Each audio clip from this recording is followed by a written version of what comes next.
ইয়াগফির লাহু, হে মুহাম্মদ সাল্লাল্লাহু আলাইহি ওয়াসাল্লাম, যে ব্যক্তি রমজানে রোজা পেল, রমজান মাসের পূর্ণ এক মাস রোজা পেয়ে গেল, আতানি জিবরিল আলাইহিস সালাতু ওয়াস সালাম, প্রিয় নবীজি বলেন, আমি যখন প্রথম একবার পাই এই জিবরাইল আলাইহিস সালাতু ওয়াস সালাম আমার কাছে আসেন, এসে বলেন যে হে মুহাম্মদ, যে ব্যক্তি রমজানে রোজা পেল, ফালাম ইয়াগফির লাহু, কিন্তু তার গুনাহগুলো মাফ করে দিতে পারলো না। অর্থাৎ যে ব্যক্তি রমজানের এক মাস পূর্ণ রোজা পেল কিন্তু নিজের গুনাহগুলো মাফ করে দিতে পারলো না, ফাআবাদাহুল্লাহু ফাকুলতু আমিন। সুবহানাল্লাহ, কি কত বড় কথা দেখেন। রাসূল সাল্লাল্লাহু আলাইহি ওয়াসাল্লাম বলেন, এই সময় জিবরাইল বলেন, যে ব্যক্তি রমজানের রোজা পেল কিন্তু নিজের গুনাহগুলো মাফ করে দিতে পারলো না, তার প্রতি আল্লাহ তাআলার লানত, ফাআবাদাহুল্লাহু, তার প্রতি আল্লাহ তাআলার লানত। আমি মুহাম্মদ সাল্লাল্লাহু আলাইহি ওয়াসাল্লাম এই জন্য প্রথম মেম্বারে পা দিয়ে বললাম আমিন। নাউজুবিল্লাহ।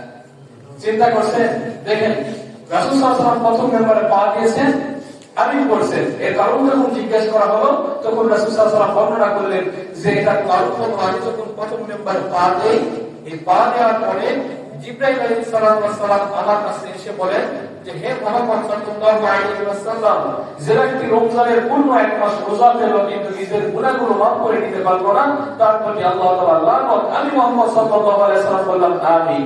অর্থাৎ কবুল হয়ে যায়। সেটা কবুল হবে না? কে বলছেন আমিন? মুহাম্মদ সাল্লাল্লাহু আলাইহি ওয়াসাল্লাম। তার কথা আল্লাহ তাআলা কখনো ফিরাই দেন না। আর জিবরাইল বলছেন, এসে বলছেন যে আল্লাহুর লানত, আমি মুহাম্মদ বলছি আমিন, তা অবশ্যই কবুল হবে। হবে না কবুল? অবশ্যই কবুল হবে। তাহলে রমজান মাসে আমাদের কি করতে হবে? গুনাহগুলো মাফ করে নিতে হবে। রমজান মাসে গুনাহগুলো মাফ করে নিতে হবে। এরপরে যখন দ্বিতীয় মেম্বারে উঠলাম, দ্বিতীয় মেম্বারে ওঠার পরে জিবরাইল আলাইহিস সালাতু ওয়াস সালাম এমনই ভাবে বললেন, ফামান আতরাকা ওয়ালিদাইনি আও আহাদাহুমা ফাদাখালান নার ফাকুলতু আমিন। আমি যখন দ্বিতীয় মেম্বারে পা দিলাম তখন জিবরাইল আলাইহিস সালাতু ওয়াস সালাম ভাবে বললেন, হে মুহাম্মদ, যে ব্যক্তি পিতামাতাকে পেয়েছে, ওয়ালিদাইনি দুই জনকে পেয়েছে, আও আহাদাহুমা অথবা তাদের একজনকে পেয়েছে, ফাদাখালান নার অথচ সে জাহান্নামে প্রবেশ করেছে। পিতামাতাকে দুই জনকেই পেয়েছে অথচ সে জাহান্নামে প্রবেশ করেছে, ফাআবাদাহুল্লাহু, তার প্রতি আল্লাহ তাআলার লানত। আমি মুহাম্মদ সাল্লাল্লাহু আলাইহি ওয়াসাল্লাম বললাম আমিন। কবুল হয়ে যায়। যে ব্যক্তি পিতামাতাকে পেয়েছে দুই জনকে অথবা একজনকে, কিন্তু তাদের সেবা যত্ন করে জান্নাত কামাই করে নিতে পারে নাই, জাহান্নামে গিয়েছে, তাদের প্রতি আল্লাহ তাআলার লানত। আমি মুহাম্মদ সাল্লাল্লাহু আলাইহি ওয়াসাল্লাম বলেছি আমিন। তাহলে দ্বিতীয় মেম্বারের কারণও আমরা জানতে পারলাম। তৃতীয় মেম্বারের যখন প্রশ্ন করা হলো, তৃতীয় মেম্বারের কারণ রাসূল সাল্লাল্লাহু আলাইহি ওয়াসাল্লাম বলেন, মান যুকিরতা ইনদাহু। আমি যখন এই যে তৃতীয় মেম্বারে উঠলাম, জিবরাইল আলাইহিস সালাতু ওয়াস সালাম বললেন, মান যুকিরতা ইনদাকা ফাসাল্লা আলাইকা। যদি কেউ আমার নাম শুনে, অর্থাৎ মুহাম্মদ সাল্লাল্লাহু আলাইহি ওয়াসাল্লাম মুহাম্মদ নাম শুনলো কিন্তু তার প্রতি দরুদ করলো না, ফাআবাদাহুল্লাহু, তার প্রতি আল্লাহ তাআলার লানত। আমি মুহাম্মদ সাল্লাল্লাহু আলাইহি ওয়াসাল্লাম বললাম আমিন। তাহলে তিন নম্বরে তিনটা কথা। প্রথমটা, যে ব্যক্তি রমজানের রোজা পাইল কিন্তু নিজের গুনাহ মাফ করে নিতে পারলো না, তার প্রতি আল্লাহ তাআলার লানত। আমিন বলছেন কে? কথা বলেন, আমিন বলছেন কে? মুহাম্মদ সাল্লাল্লাহু আলাইহি ওয়াসাল্লাম। দ্বিতীয় নম্বরের ঘটনা কি? যে ব্যক্তি পিতা এবং মাতা দুই জনকেই পেয়েছে অথবা তাদের একজনকে পেয়েছে বার্ধক্য অবস্থায়, কিন্তু তাদের সেবা যত্ন করে জান্নাত কামাই করতে পারে নাই, জাহান্নামে চলে গেছে, সে ব্যক্তির প্রতি লানত আল্লাহর। মুহাম্মদ সাল্লাল্লাহু আলাইহি ওয়াসাল্লাম বলেছেন আমিন। তৃতীয় মেম্বারের ঘটনা, যে তৃতীয় মেম্বারে জিবরাইল আলাইহিস সালাম বললেন যে যে ব্যক্তি আমার নাম শুনলেন, মুহাম্মদ সাল্লাল্লাহু আলাইহি ওয়াসাল্লাম মুহাম্মদ নাম শুনেছে অথচ দরুদ পড়েনি, তার প্রতি আল্লাহর লানত। আমি মুহাম্মদ বলেছি আমিন। বুঝাতে পারি নাই মনে হয়? বুঝতে পারছেন? তিনটা ঘটনা। এখন আসেন শুরু থেকে। রমাদান সামনে আমাদের উপস্থিত। তাহলে রমজান মাস এত গুরুত্বপূর্ণ, এত মহিমামণ্ডিত একটা মাস। এই মাসে আপনি আমি যদি গুনাহগুলো মাফ করে না নিতে পারি, তাহলে স্বয়ং রব্বুল আলামিন আমাকে আপনাকে লানত দিয়েছেন, এবং এই লানত যেন কবুল হয় এই জন্য দোয়া করেছেন মুহাম্মদ সাল্লাল্লাহু আলাইহি ওয়াসাল্লাম। যে নবী কখনো কাউকে গালি দেয় নাই, যে নবী কখনো কাউকে কারোর জন্য বদদুয়া দেয় নাই, অভিশাপ করেন নাই, রাহমাতুল লিল আলামিন দয়ার সাগর যে নবী, সেই নবী বললেন যে যে ব্যক্তি রমজানের রোজা পেল না তার প্রতি আল্লাহ তাআলা তিনি বলে দিলেন আমিন, কবুল হয়ে যাক তার প্রতি আল্লাহ তাআলা। এবার কোন কথা বললেন প্রিয় নবীজি, এর মধ্যে নিশ্চয়ই একটা কারণ আছে। কি কারণ দেখেন, একটা হাদিস বললে আপনি বুঝে ফেলবেন। প্রিয় নবীজি বলেন মান সামা রমাদানান ঈমানান ওয়া ইহতিসাবান গুফিরা লাহু মা তাকাদ্দামা মিন যামবি ওয়া মা তাআখারা। মান সামা রমাদানান, যে ব্যক্তি রমজান মাসে ঈমানান ওয়া ইহতিসাবান, ঈমানের সহিত এবং ইহতিসাবানের সহিত রোজা রাখলো, মান সামা রমাদানান ঈমানান ওয়া ইহতিসাবান গুফিরা লাহু মা তাকাদ্দামা মিন যামবি, তাহলে তার জীবনের যত গুনাহ আছে সব গুনাহগুলো মাফ, ওয়া মা তাআখারা, আগের এবং পিছনের যত গুনাহ আছে সব গুনাহগুলো মাফ করে দেওয়া হবে। সুবহানাল্লাহ। মান সামা রমাদানান ঈমানান ওয়া ইহতিসাবান, দুইটা প্রকার ঈমান শহীদ। ঈমান আছে মানে আমাদের ঈমান আছে আমাদের, ঈমান যদি থাকে আরেকটা প্রকার সেটা হলো ইহতিসাবান। ইহতিসাবানের সহিত যদি আমি রোজা রাখতে পারি তাহলে গুফিরা লাহু মা তাকাদ্দামা মিন যামবি, আমার পিছনের সামনের যত গুনাহ আছে সব গুনাহ আল্লাহ তাআলা ক্ষমা করবেন, ওয়া তাআখারা, সব গুনাহ আল্লাহ তাআলা ক্ষমা করে দিবেন। তাহলে এত বড় একটা আমাদেরকে অফার দিলেন। কে অফার দিলেন? অফার দিলেন কে? আল্লাহ তাআলা। এত বড় একটা অফার যদি আমি লুটে না দিতে পারি তাহলে আমার থেকে আপনার থেকে আর হতভাগা কেউ আছে? নাই। এত সহজ একটা বিষয় দেওয়ার পরেও আমি গুনাহ মাফ করে দিতে পারলাম না, তাহলে অবশ্যই তো আমার প্রতি লানত। আমি লানত পাওয়ার যোগ্য নই? অবশ্যই আমি লানত পাওয়ার যোগ্য। ইহতিসাবানের ব্যাখ্যায় মুফাসসির কেরামগণ বলেন, ইহতিসাবান ধৈর্যের সহিত সুন্দরভাবে রোজাগুলো রাখা। ঈমান তো আমার আপনার আছে, আমি আপনি বিশ্বাস করি যে আমি ঈমানদার, আমার ঈমান আছে, এই জন্যই তো আমি রোজা রাখি। তো এই ঈমান থাকার পরে রোজাগুলো যদি আমি ইহতিসাবানের সহিত করি, অর্থাৎ আমি সুন্দরভাবে মুখের রোজাটা যদি ঠিক করি, মুখে যদি কাউকে গালি না দেই, কারোর সঙ্গে যদি ঝগড়া না করি, হাতে যদি অন্যায় ভাবে কিছু না ধরি, পা দিয়ে যদি অন্যায় জায়গায় না চলি, এরকম ভাবে সুন্দরভাবে যদি আমি রোজাগুলো পালন করি তাহলে আমার ইহতিসাবান হয়ে যায়। এটাই বলছেন যে যদি কেউ ব্যক্তি ঈমান এবং ইহতিসাবানের সহিত রোজা রাখে তাহলে তার আগের এবং পিছনের সব গুনাহগুলো মাফ করে দেওয়া হবে। তাহলে এত বড় একটা সুযোগ যদি আমি হাতছাড়া করি তাহলে আমার প্রতি লানত। এই জন্য সামনে রমজান মাসে রোজা আসতেছে, রমজানের আলোচনাগুলো ধারাবাহিকভাবে আসবে ইনশাআল্লাহ। আজকে আমি এই হাদিসের 3 প্রকার, যে 3 প্রকার ব্যক্তিকে আল্লাহ তাআলা লানত দিয়েছেন, 3 প্রকারের আলোচনাই করব। এককভাবে রমজানের আলোচনা আজকে করছি না, সামনে জুমা থেকে রমজানের আলোচনা ধারাবাহিকভাবে শুরু হবে ইনশাআল্লাহ। ওয়া তাওফীক ইল্লা বিল্লাহ। এরপর আসেন তৃতীয় প্রকার। নবীজি বললেন, অর্থাৎ জিবরাইল আলাইহিস সালাম নবীজিকে বললেন, মান আদরাকা ওয়ালিদাইনি আও আহাদাহুমা ফাদাখালান নার ফাকুলতু আমিন। যে ব্যক্তি পিতা মাতা দুইজনের মধ্যে দুইজনকে পেয়েছে, অথবা দুইজনের মধ্যে একজনকে পেয়েছে, অথচ তার জীবনের গুনাহগুলো মাফ করে দিতে পারেনি, তার প্রতি লানত। সে জান্নাত কামাই করে দিতে পারেনি, তার প্রতি লানত। সে জাহান্নামী হয়েছে, তার প্রতি লানত। আমাদের পিতা মাতা আছে না নাই?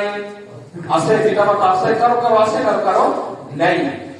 যাদের আছে তাদের সম্পর্কে রব্বুল আলামিন বলেন যে যাদের পিতামাতা আছে তারা তাদের পিতামাতার সঙ্গে কি রকম আচরণ করবে, আর যাদের পিতামাতা নাই তারাও তাদের পিতামাতার সঙ্গে কি, পিতামাতার জন্য কি করবে সেটাও বলে দিয়েছেন রব্বুল আলামিন। সূরা বনী ইসরাঈলে বলেন, ওয়া ক্বাদা রাব্বুকা আল্লা তা'বুদু ইল্লা ইয়্যাহু ওয়া বিল ওয়ালিদাইনি ইহসানান إما يبلغن عندك كبر أحدهما أو كلاهما فلا تقل لهما أف ولا تنهرهما وقل لهما قولا كريما واخفض لهما جناح الذل من الرحمة وقل رب ارحمهما كما ربياني صغيرا। সুবহানাল্লাহ। দোয়া শিখে দিলেন কি আসর আচরণ করবেন, কি ব্যবহার করবেন, কেমন কি করবেন, সবকিছু এই 2 আয়াতের মধ্যে রব্বুল আলামিন বলে দিলেন। সুবহানাল্লাহ, 2 আয়াতের মধ্যে সবকিছু বলে দিলেন, কোন আচরণ, কোন ব্যবহার, কি রকম তাদের সঙ্গে করবেন সব বলে দিলেন। আল্লাহ তাআলা বলেন, وَقَضَىٰ رَبُّكَ أَلَّا تَعْبُدُوا إِلَّا إِيَّاهُ وَبِالْوَالِدَيْنِ إِحْسَانًا। মানুষকে তার রব আদেশ করেছেন, তোমার প্রতিপালক হুকুম জারি করে দিয়েছেন যে তিনি ছাড়া কারো ইবাদত করবে না, অর্থাৎ আমার রব আল্লাহ ছাড়া কারো ইবাদত করা যাবে না। কারো ইবাদত করা যাবে? কারো ইবাদত করা যাবে? যাবে না। প্রথমে বললেন তোমার রব তোমাদেরকে জারি করে দিয়েছেন, হুকুম জারি করে দিয়েছেন তোমাদের প্রতি যে তাদের ইবাদত, তার ইবাদত ছাড়া আর কারো ইবাদত করবে না। এরপরে যে কাজটা করবে, আল্লাহ তাআলার ইবাদতের পরে যেটা করবে সেটা হলো ওয়াবিল ওয়ালিদাইনি ইহসানান, পিতা-মাতার সঙ্গে ইহসান করবে, সৎ ব্যবহার করবে। ইহসানের ব্যাখ্যায় মুহাদ্দিসগণ, মুফাসসিরগণ বলেন ইহসান তাকে বলা হয় আপনার কাছে যত সম্মান আছে, আপনার কাছে যত ভালোবাসা আছে, আপনার কাছে যত নম্রতা আছে, এই সম্মান, ভালোবাসা, নম্রতা গুলো, যত নম্রতা, যত ভালোবাসা আছে, সব কিছু পিতামাতার পায়ের নিচে সরিয়ে দেওয়ার নাম হলো ইহসান। সব কিছু পিতামাতার পায়ের নিচে সরিয়ে দেয়, নিজেকে সঁপে দেন তাদের পায়ের কাছে যে আমার আর কিছু নাই, পিতামাতা গুলো আমার সব। এটা হলো ইহসান, এটা হলো ইহসানের গুণ, বৈশিষ্ট্য। যে আপনার কাছে যত ভালোবাসা, সম্মান আছে, যখন আপনি একজন এমপি, মন্ত্রীর কাছে গিয়ে সর্বোচ্চ নম্রতা দিয়ে কথা বলেন, সার সার করে মুখ দিয়ে ফেনা উঠিয়ে দেন, আপনার স্যার, আপনার বসের কাছে, আপনার কোম্পানির ম্যানেজারের কাছে, আপনার কোম্পানির সিইওর কাছে যখন গিয়ে আপনি সার সার করে একটা ফাইলের জন্য সর্বোচ্চ সম্মানটা আপনি কি করে দেন, ঢেলে দেন, এর থেকেও বেশি সম্মান পিতা মাতাকে দিতে হবে। বলেছেন কে? কথা বলে বলেছেন কে? আল্লাহ। জোরে বলেন আল্লাহ। বলেছেন হলো আল্লাহ। রব্বুল আলামিন বলেন প্রথমেই তোমরা আমার ইবাদত করবে, তারপরে তোমরা পিতামাতার সেবা করবে, ইহসান করবে, ভালোবাসা দিবে, তাদেরকে সর্বোচ্চ সম্মান করবে। এরপরে কি করবে রব্বুল আলামিন বলে দিলেন, ইম্মা ইয়াবলুগান্না ইনদাকাল কিবারা আহাদুহুমা আও কিলাহুমা ফালা তাকুল লাহুমা উফফিন। যদি তাদের দুইজন অথবা দুইজনের একজন, ইম্মা ইয়াবলুগান্না ইনদাকাল কিবারা আহাদুহুমা, তারা বার্ধক্যে পৌঁছে যায়, একজন অথবা দুইজন, আও কিলাহুমা ফালা তাকুল লাহুমা উফফিন, যখন তারা বার্ধক্যে পৌঁছে যাবে, যখন তারা বৃদ্ধ হয়ে যাবে, যখন তারা অসল হয়ে যাবে, তখন তারা নানা ধরনের ছোট বাচ্চার মতন তারা কথাবার্তা বলবে, তারা এক কথা বারবার বলতেই থাকবে, আপনাকে নানা ধরনের ভাবে আপনাকে বিরক্ত করবে। আপনাকে, আপনি যেমন ছোটবেলায় বলছেন বাবা ওটা কি, কাউলান কারীমা, তারপরে যখন তাদের সঙ্গে কথা বলবে কুল্লান কারীমা, সর্বোচ্চ নম্রতা, ভদ্রতা, সব যত সুন্দর কথা, যত সুন্দর ভাষা আপনার মুখে দায়ী হয়, সব সুন্দর ভাষাগুলো তাদের মাঝে আপনি ছড়িয়ে দিয়ে, যত সুন্দর ভাষা আপনার আছে, কুল্লান কারীমা। আল্লাহ তাআলা বলেন ওয়ালা তানহারহুমা ওয়া কুল লাহুমা কাওলান কারীমা। কাওলান কারীমা, কারীমা শব্দটা আল্লাহ তাআলা এখানে ইউজ করেছেন সর্বোচ্চ, যার থেকে আর বড় হয় না, এই ভাবে আপনি তাদের সামনে কথা বলবেন, আচরণ করবেন। কখনো যেন জিরকি দিয়ে কথা বলা না হয়। আমরা যারা যুবক আছি, আমরা তো পিতা মাতার এমন অবাধ্য, বুড়া বুড়ি ছাড়া আমরা পিতা মাতাকে দেখি না, বুড়া বুড়ি, মাকে তো বুড়ি বলি সবসময়, তাই বলে কি এমন আছে আমাদের সমাজ, সবার কথা বলছি না, অধিকাংশ। আগামী এক সপ্তাহের মধ্যে ফোন কিনে দিতে হবে, দাম কত? 20,000, কিন্তু বাবা মাসে 10,000 টাকাও কামাই করে না। আমি অত বুঝি না, আমাকে ফোন কিনে দিতেই হবে, না দিলে আমি বাবা মার জন্য দুষ্টি উদ্ধার করে দিই, ভাত খাই না, গালাগালি করি, কোথায় যেন হারিয়ে যাই, কিন্তু বাবা মাই টেনশন করে বেকার হয়ে যায়। আল্লাহর কসম, এটা করে জীবনে সফলতা অর্জন করতে পারবেন না। পৃথিবীতে কোন মানুষ পিতামাতার দোয়া ছাড়া বড় হতে পারে নাই, হতে পারবেও না। পিতামাতার দোয়া, পিতামাতার দোয়া একটা যদি দোয়া করে দেয় অন্তর থেকে, পিতামাতা আপনার দুনিয়াতে আর কিছু প্রয়োজন নেই, আপনি কোটিপতি হয়ে যাবেন, আপনি লক্ষপতি হয়ে যাবেন। আপনার মা যদি আপনার জন্য দোয়া করে দেয়, আল্লাহ তাআলা আপনাকে আরশে আজিমে নিয়ে যাবে, এটাও সম্ভব। বনি ইসরাইলের একটা ঘটনার মধ্যে আছে যে একজন ব্যক্তি তার মাকে এত বেশি ভালোবাসত, এত বেশি ভালোবাসত, কিন্তু তার মা ছিল মূর্খ, শিক্ষিত নয়, লেখাপড়া জানতো না। তো তার মা কি দোয়া করবে? হঠাৎ করে দোয়া করে দিয়েছে যে আল্লাহ, আমার এই ছেলেকে আপনি যেন আসমানেও রাখবেন না, জমিনেও রাখবেন না। বলেন কি দোয়া? আল্লাহর কাছে দোয়া করে দিয়েছে, আল্লাহ আমার ছেলে আমাকে এত বেশি ভালোবাসে, আমার এই সন্তানকে আপনি আসমানেও নিবেন না, জমিনেও রাখবেন না। কিতাবে দেখলাম যে ওই সন্তানের মৃত্যুর পরে আল্লাহ তাআলা তার কবরের ব্যবস্থা করেছে ঝুলন্ত একটা পাথরের মাঝে। বলি সুবহানাল্লাহ। দেখেন দোয়া সঙ্গে সঙ্গে কবুল হয়ে গেছে। পিতামাতার দোয়া এমন দোয়া যে সর্বোচ্চ তীরন্দাজ ব্যক্তির, যার কখনো তীর লক্ষ্য ভ্রষ্ট হয় না। এখন আমরা গানের কথা বলি, বন্দুকের কথা বলি, গুলির কথা বলি, যার গুলি কখনো লক্ষ্য ভ্রষ্ট হয় না, তার গুলিও লক্ষ্য ভ্রষ্ট হতে পারে, কিন্তু পিতামাতার দোয়া কখনো লক্ষ্য ভ্রষ্ট হয় না। এটা আসমানে গিয়ে আঘাত করে সঙ্গে সঙ্গে আল্লাহ তাআলা কবুল করে নেন। আজকে অথবা কালকে আপনাকে এটা দিবেই। ধরে নিতে পারেন যে বাস্তবতা আমি এখানে বসার একমাত্র মাধ্যম, একমাত্র আমার সফলতা, একমাত্র আমার যোগ্যতা আমার পিতামাতার দোয়া, অন্য কিছু নয়। আমার কোনো যোগ্যতা নেই, আমার কোনো যোগ্যতা নাই। আমার পিতামাতার দোয়ার জন্য আজকে মেম্বারে বসছি, যে মেম্বারে এক সময় আমার হুজুর মাওলানা মরহুম মকবুল রাহিমাহুল্লাহ হুজুর এখানে বসে আলোচনা করতেন।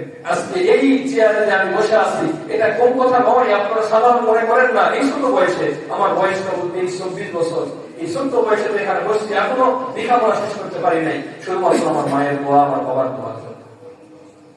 সবসময় দোয়া চাবেন, তাদের পায়ে পড়ে যাবেন। পিতামাতা থাকলে তাদের পায়ে পড়ে যাবেন, পা ধরে বলবেন যে মা দোয়া করো, বাবা দোয়া করো। দোয়া করলেই কবুল। মা নামাজ পড়তেছে, গিয়ে মাথাটা এগিয়ে দেন যে মা আমার জন্য দোয়া করো, কি কি প্রয়োজন, কি লাগবে আপনি চান, দোয়া করে দিবে, সঙ্গে সঙ্গে কবুল হয়ে যাবে। যা চাইবেন তাই পাইবেন।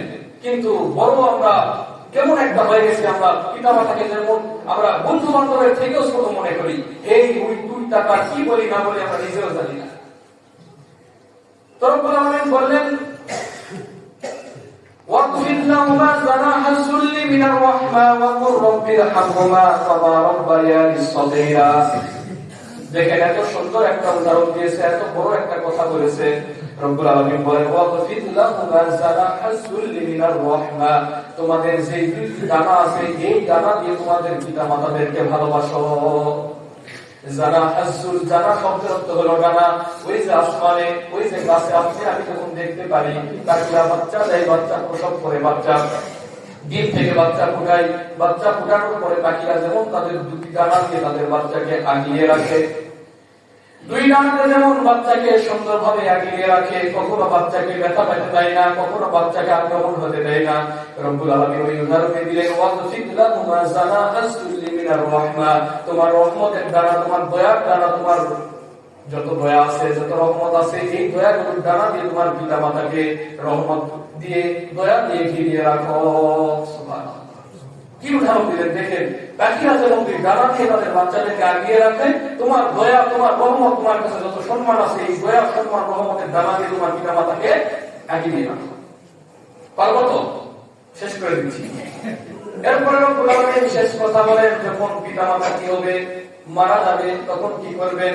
ওয়াকুর রাব্বিরহামহুমা কামা রাব্বায়ানি সগীরা। এই দোয়াটা বারবার বেশি বেশি করে পড়বেন। পিতামাতার জন্য নামাজে পড়বেন, সিজদায় পড়বেন, কবরের পাশে পড়বেন। এভাবে যখন আপনি বারবার পড়বেন, আপনার পিতামাতাকে জান্নাতবাসী করে দিবেন কে? আল্লাহ।